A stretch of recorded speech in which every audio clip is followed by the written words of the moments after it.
2 Kings chapter 8.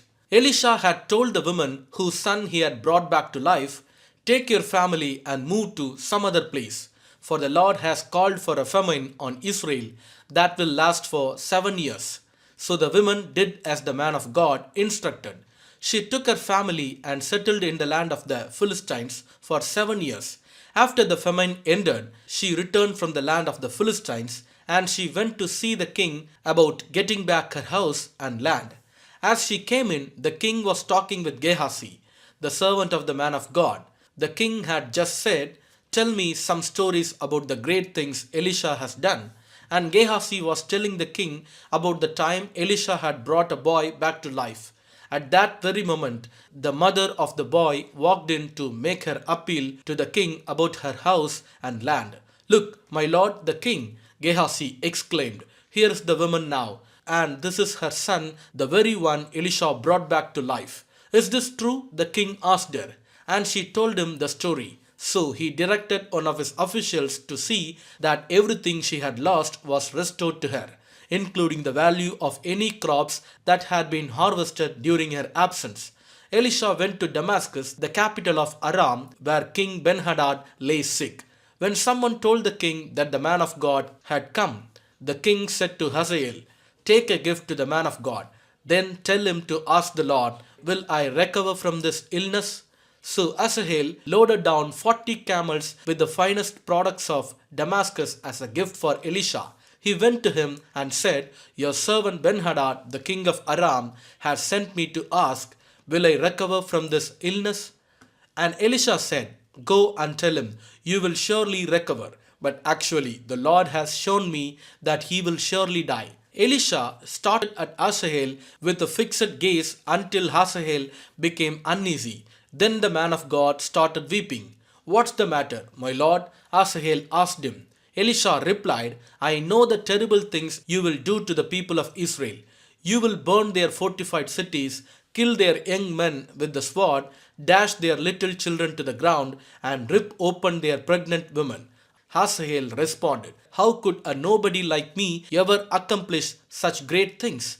Elisha answered, "The Lord has shown me that you are going to be the king of Aram." When Asahel left Elisha and went back, the king asked him, "What did Elisha tell you?" And Asahel replied, "He told me that you will surely recover." But the next day Asahel took a blanket, soaked it in water, and held it over the king's face until he died.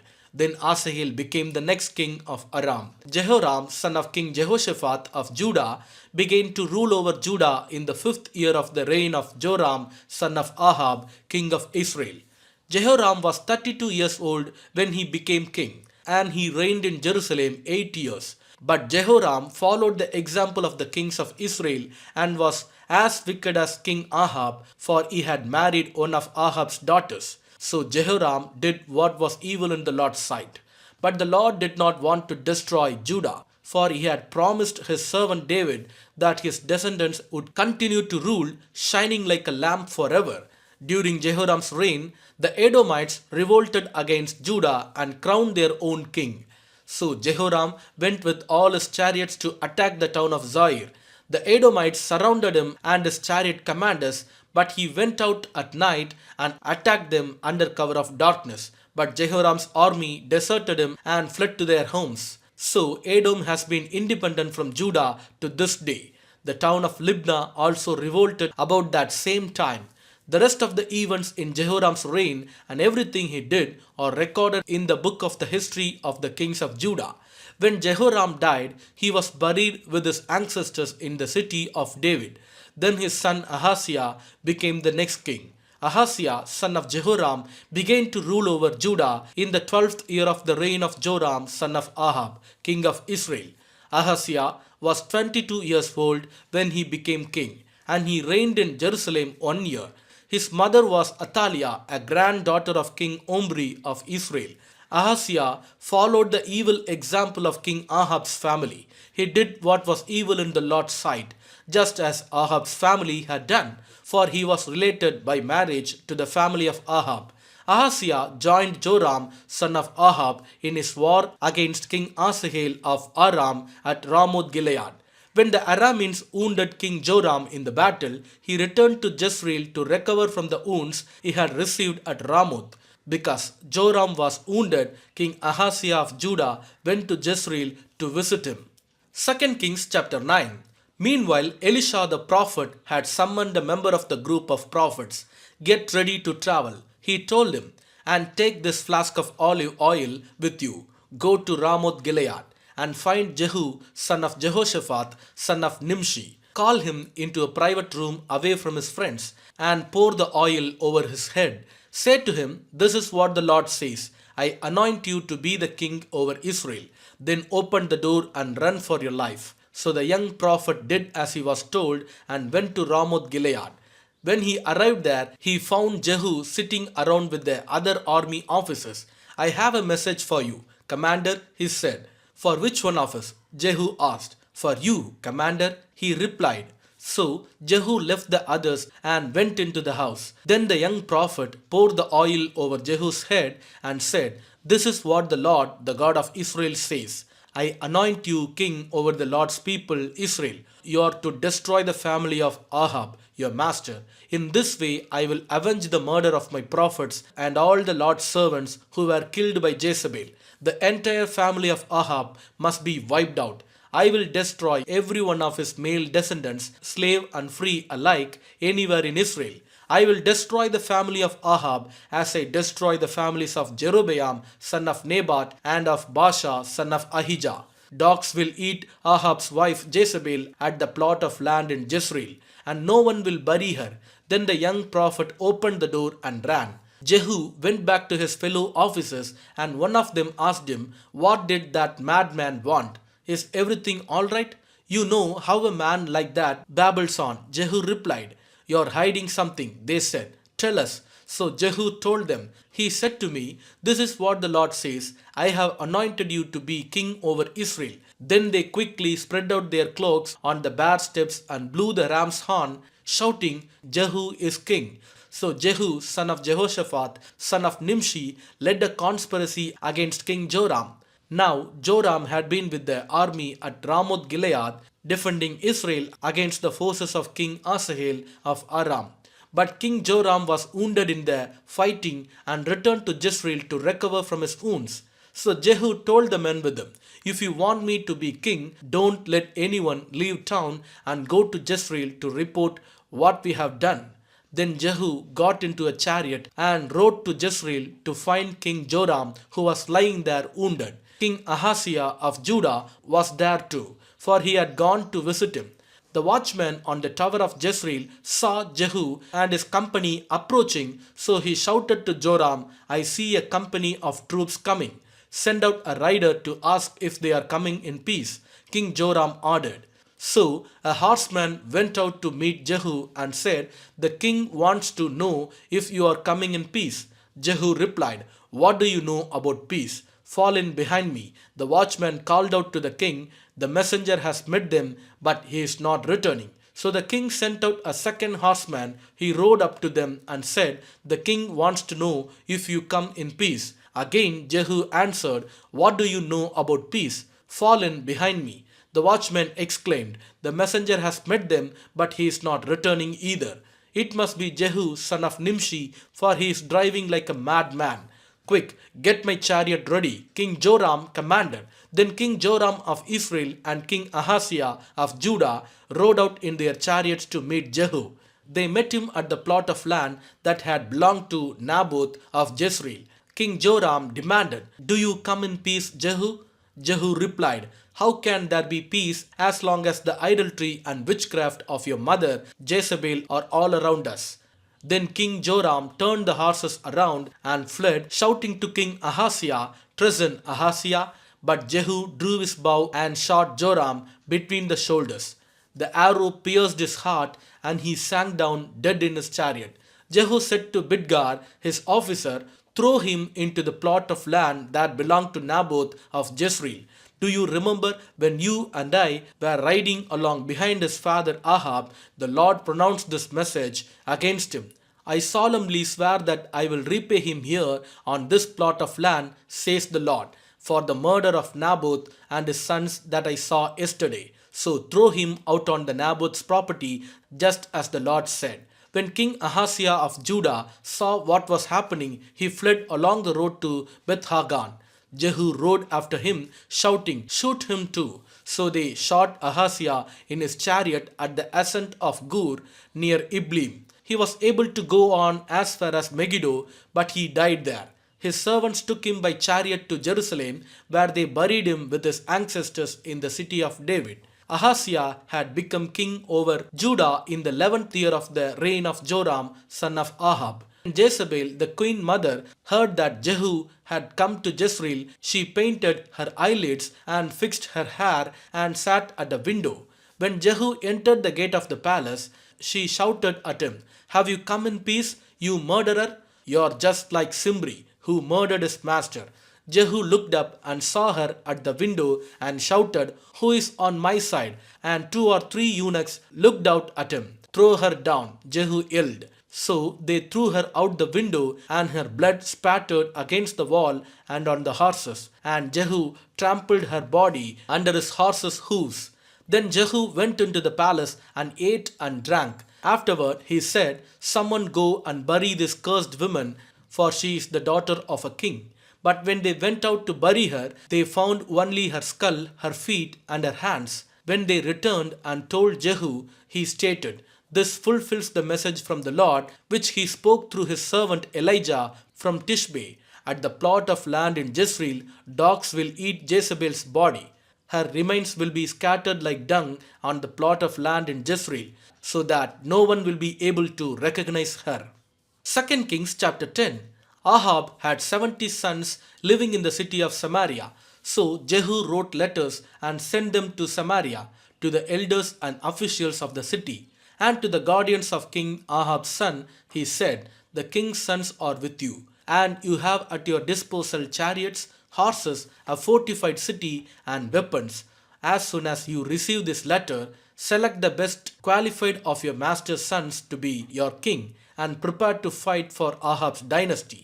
But they were paralyzed with fear and said, "We have seen that 2 kings couldn't stand against this man. What can we do?" So the palace and city administrators, together with the elders and the guardians of the king's sons, sent this message to Jehu: "We are your servants and will do anything you tell us. We will not make anyone king. Do whatever you think is best." Jehu responded with a second letter, "If you are on my side and are going to obey me, bring the heads of your master's sons to me at Jezreel by this time tomorrow." Now the 70 sons of the king were being cared for by the leaders of Samaria, where they had been raised since childhood. When the letter arrived, the leaders killed all 70 of the king's sons. They placed their heads in baskets and presented them to Jehu at Jezreel.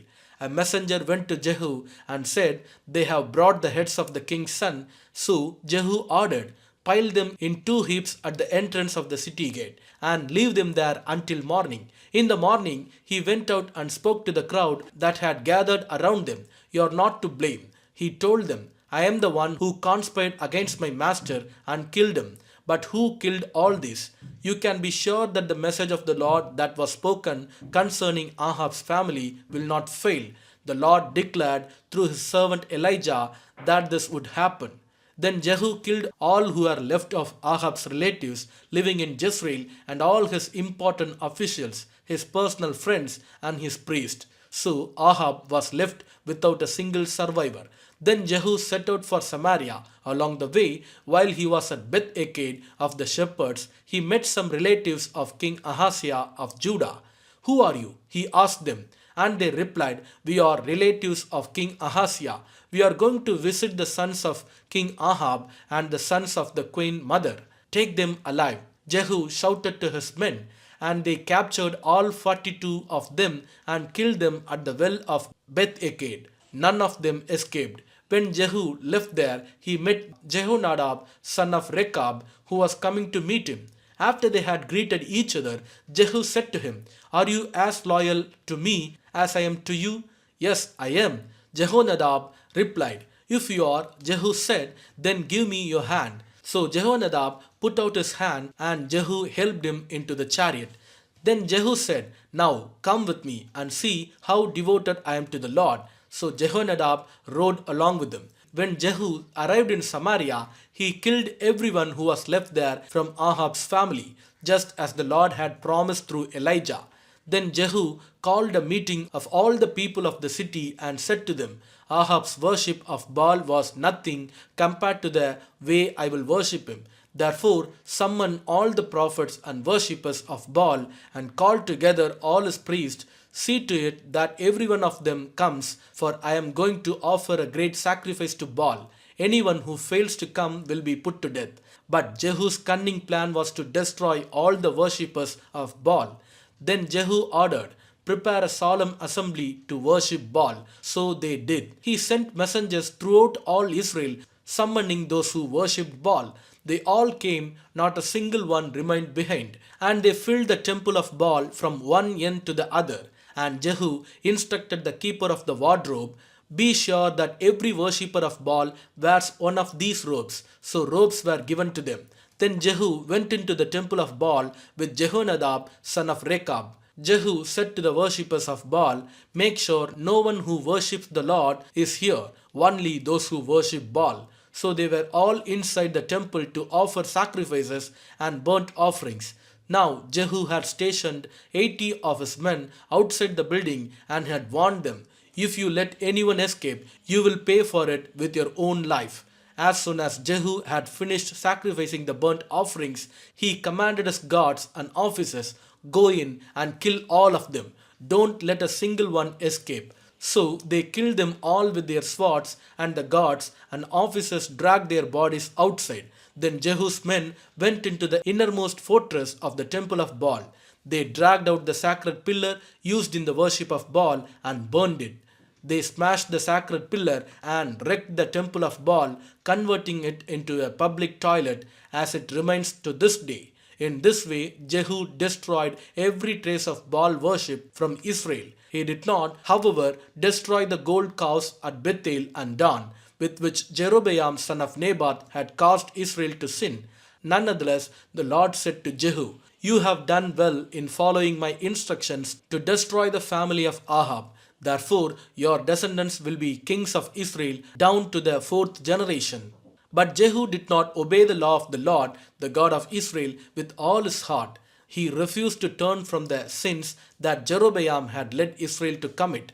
At about that time, the Lord began to cut down the size of Israel's territory. King Asahel conquered several sections of the country east of the Jordan River, including all of Gilead, Gad, Reuben, and Manasseh. He conquered the area from the town of Aroer by the Arnon Gorge to as far north as Gilead and Bashan. The rest of the events in Jehu's reign, everything he did, and all his achievements are recorded in the book of the history of the kings of Israel. When Jehu died, he was buried in Samaria. Then his son Jehoahaz became the next king. In all, Jehu reigned over Israel from Samaria for 28 years. 2 Kings chapter 11. When Athaliah, the mother of King Ahaziah of Judah, learned that her son was dead, she began to destroy the rest of the royal family. But Ahaziah's sister Jehosheba, the daughter of King Jehoram, took Ahaziah's infant son Joash and stole him away from among the rest of the king's children, who were about to be killed. She put Joash and his nurse in a bedroom, and they hid him from Athaliah, so the child was not murdered.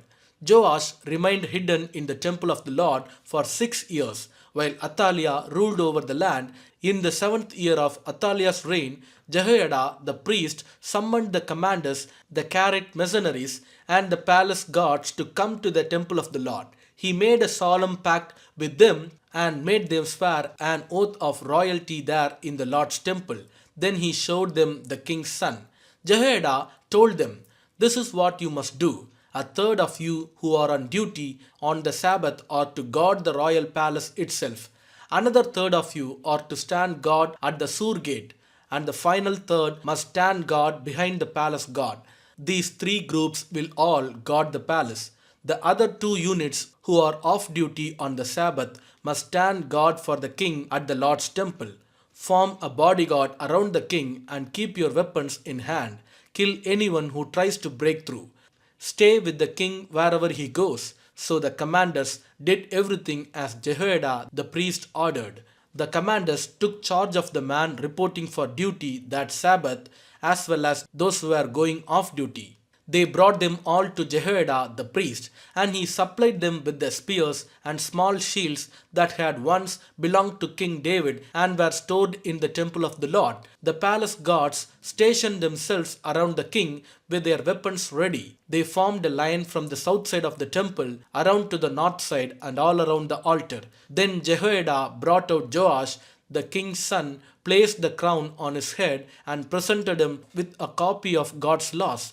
They anointed him and proclaimed him king, and everyone clapped their hands and shouted, "Long live the king!" When Athaliah heard the noise made by the palace guards and the people, she hurried to the Lord's temple to see what was happening. When she arrived, she saw the newly crowned king standing in his place of authority by the pillar. As was the custom at times of coronation, the commanders and trumpeters were surrounding him, and people from all over the land were rejoicing and blowing trumpets. When Athaliah saw all this, she tore her clothes in despair and shouted, "Treason, treason!" Then Jehoiada the priest ordered the commanders who were in charge of the troops, "Take her to the soldiers in front of the temple and kill anyone who tries to rescue her." For the priest had said she must not be killed in the temple of the Lord. So they seized her and led her out to the gate where horses enter the palace grounds, and she was killed there. Then Jehoiada made a covenant between the Lord and the king and the people that they would be the Lord's people. He also made a covenant between the king and the people. And all the people of the land went over to the temple of Baal and tore it down. They demolished the altars and smashed the idols to pieces, and they killed Mattan the priest of Baal in front of the altars. Jehoiada the priest stationed guards at the temple of the Lord. Then the commanders, the Carite mercenaries, the palace guards, and all the people of the land escorted the king from the temple of the Lord. They went through the gate of the guards and into the palace, and the king took his seat on the royal throne. So all the people of the land rejoiced, and the city was peaceful because Athaliah had been killed at the king's palace. Joash was 7 years old when he became king. Psalms chapter 88. O Lord, God of my salvation, I cry out to you by day. I come to you at night. Now hear my prayer, listen to my cry. For my life is full of troubles, and death draws near. I am as good as dead, like a strong man with no strength left. They have left me among the dead, and I lie like a corpse in a grave. I am forgotten, cut off from your care. You have thrown me into the lowest pit, into the darkest depths. Your anger weighs me down. With wave after wave, you have engulfed me. You have driven my friends away by making me repulsive to them. I am in a trap with no way of escape. My eyes are blinded by my tears. Each day I beg for your help. O Lord, I lift my hands to you for mercy. Are your wonderful deeds of any use to the dead? Do the dead rise up and praise you? Can those in the grave declare your unfailing love? Can they proclaim your faithfulness in the place of destruction? Can the darkness speak of your wonderful deeds? Can anyone in the land of forgetfulness talk about your righteousness? O Lord, I cry out to you. I will keep on pleading day by day. O Lord, why do you reject me? Why do you turn your face from me? I have been sick and close to death since my youth. I stand helpless and desperate before your terrors. Your fierce anger has overwhelmed me. Your terrors have paralyzed me. They swirl around me like flood waters all day long. They have engulfed me completely. You have taken away my companions and loved ones. Darkness is my closest friend. Amen.